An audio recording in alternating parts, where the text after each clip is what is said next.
staff. It's just like the police station over there, they're 24 hours a day. I don't know that they ever really lock up.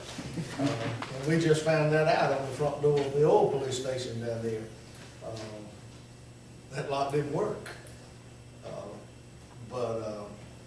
It's something certainly that can be looked into to see what the possibility and what the cost would City be. Hall, I'm assuming the fire department is that way, no?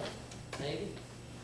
It's not regular keys, so, I mean, with all the government facilities on an electronic system, you have somebody at City Hall, or, you know, whoever's looking at this video report, at the Civic Center, put your report out, you know, community center, there's just a lot of benefits to getting rid of what you keep, a lot of benefits to the electronic process.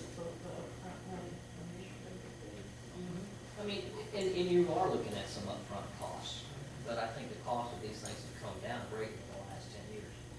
So, I mean, there's just a lot of benefit to having those type of systems in place. So.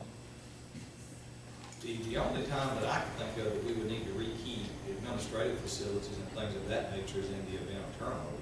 And our turnover is not so great to where we're having to use that service a lot, is it? It has been a couple of times that there has been some rekeying. It hasn't been that great, and I look at those, it's not that big a charge. I mean, it's not that, we had the deal the other day trying to secure the old police building. We did do that the other day because people could come and go 24 hours a day down there, and there was no one there, and the lights were still being turned on and left on, and air conditioning running and things like that. So we did go down there and look at resecuring that and all the other properties, you know, there. But I don't,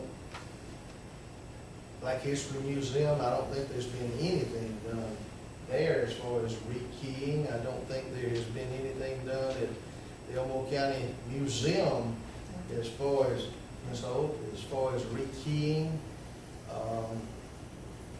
Public Works up on the hill, we had a break-in up there at some point, but I don't think we really. You changed them right after that. But it hasn't. We'll go back and pull all of that and show you exactly what has been spent. But we'll look at this and we'll get some prices and see if it's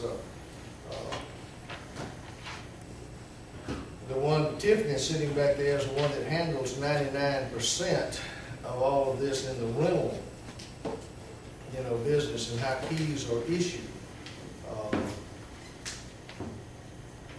But now we have had a little difficulty at the Jeanette Barrett room with some people coming and getting the keys because they're going to have a Sunday event. They pick it up on Friday and they go ahead and go down there and just unlock it, move the stuff in there on Saturday, which is a no-no.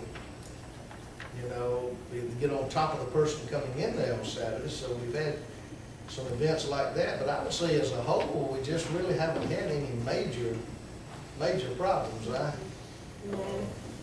I got the issue with people just not returning keys. Could that be a part of Or it? they make copies, they duplicate them. So that I think for the public facilities, they do need to be rekeyed every now and then, just to prevent that. Yeah, but let's look at what we've got and what we're doing and what the cost is on it now and how that would weigh against, you know, a system such as this. One of the neat aspects of the electronic system is you can create hierarchies. Say, for instance, Lynn, in charge of Public Works, it seems to me that you need to be able to get into just about any building that we have around here. And to figure out that I have one of this key for this building, but I don't have one of this key for that building, she can have that master, you know, key that allows her that access for whatever emergency. Again, there's a lot of benefits to the electronic door system. One of the things is that aspect of control. Yeah. All right. Now, item 4 is going to be redevelopment process. I asked that this be put on there. I think each one of us is being on a committee for the downtown. And I asked this to be put on here because I wanted to play a little bit of cheerleader. Right? So I know we all have sort of things on our personal lives going on, but I know that we've had people in the public who have volunteered for each one of the committees, along with people who are on the planning board, volunteer for each one of the committees. I ask that each one of us maybe take some time here coming up over the holidays and make some contact with those people. And let's not let the process maybe bog down over these holidays. We've got a lot of things going on in our personal life, but I'm playing cheerleader on this particular process. If we can continue to make sure that the people that you're working with or interacting with a telephone call, or reach out and have a meeting over things. Okay, but let me go back to this. This is not our project to drive, okay? As being a co-chairman, everyone has a co-chairman's with a group. But we employed a seater to move this forward and direct this. Mr. Mask, you're sitting back there. Yes, sir. Where are we? Yes, sir. I appreciate that. And I appreciate Councilman Carter bringing that up. Each of you as a co-chair will be getting a letter, sort of a packet, either Wednesday or Friday. We're going to have a next round of committee meetings on December 13th. There'll be a planning matrix. They're going to start at 5:45. They'll be at different places on December 13th, but you should get your packet this weekend. We've had people still applying for committees, so it's been 30 days. We've done everything we can to open up the process, to get people on here. Also, we've been in the process of assembling all kind of information that the consultants asked for when they were here last time. We've finally completed our inventory of property owners, and we've got new maps. So each of you as co-chairman, Councilman Carter, will be getting those this weekend. I appreciate that.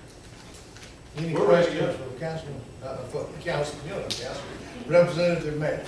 Okay, any questions for him? Thank you. Thank you. Okay. And the next item is item 5, PCI contract for services. So are we in a contract? Let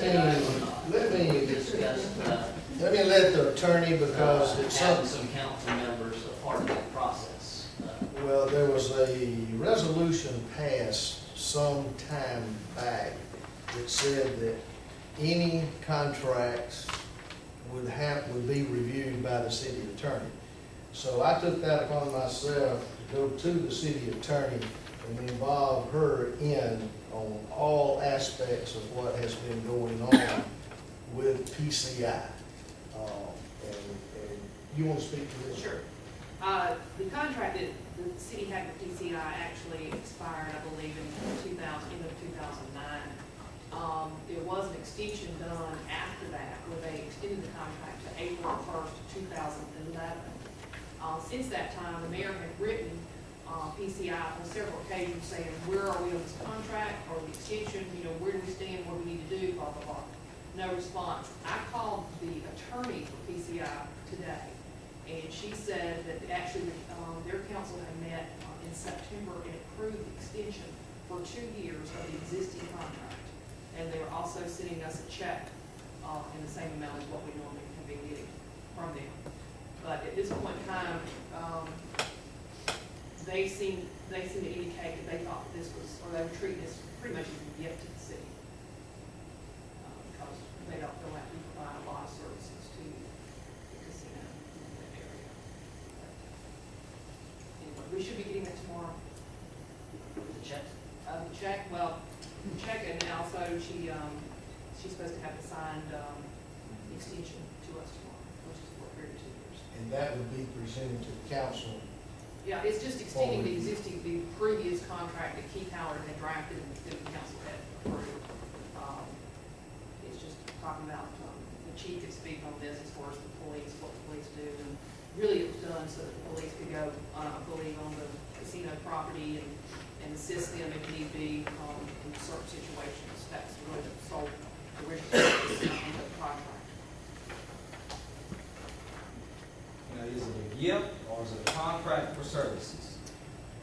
They said they were not currently really using the police force, and so as far as they